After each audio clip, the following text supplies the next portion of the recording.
How to adjust the ringtone and alerts for a louder or softer sound on the iPhone 16 series.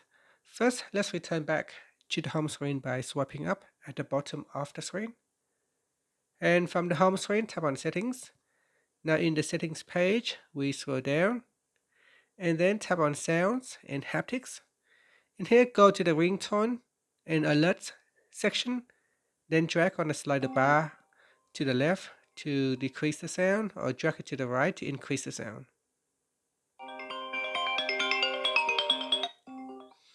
You can also tap on Change With buttons, turn it on, and this will allow you to change the volume using the volume up button or volume down buttons.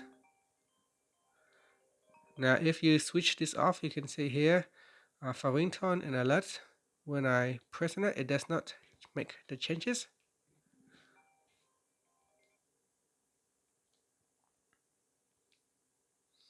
Now when you switch this off, and if you are using the volume up or volume down, they are adjusting the volume for your media. And that's it.